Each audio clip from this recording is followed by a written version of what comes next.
বাবা এক অমূল্য বটবৃক্ষ। একটা সময় যাকে খুবই তুচ্ছ মনে হয়,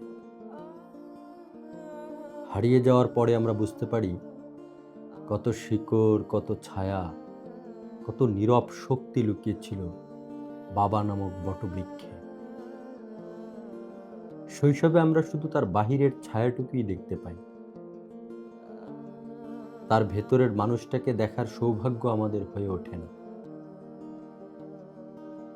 যে হাতটা আমাদের মাথায় রাখে, সেই হাতটা দিয়েই কতবার সে নিজের চোখের জল লুকিয়ে রাখে তা আমরা বুঝতেও পারি না।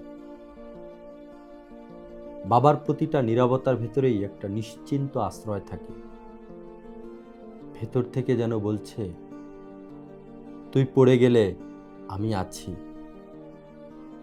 জীবনের প্রচণ্ড ঝড়ে যখন আমরা আতঙ্কিত হই, বাবা তখন শক্ত হয়ে মাটিতে দাঁড়িয়ে বুক দিয়ে আমাদের আগলে রাখে।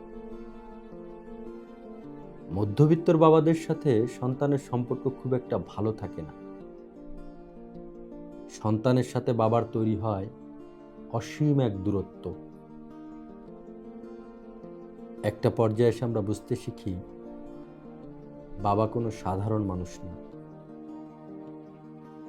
সন্তানের স্বপ্নগুলোকে বড় করতে নিজের সব স্বপ্নকে জলাঞ্জলি দেয়। একদিন সেই বটবৃক্ষের ছায়া ছেড়ে সন্তান তার নিজের মতো করে হাঁটতে শিখে,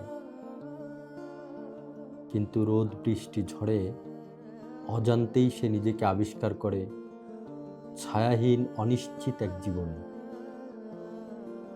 মনে পড়ে যায় কোনো একদিন তারও একটুখানি নিশ্চিন্ত ছায়া ছিল।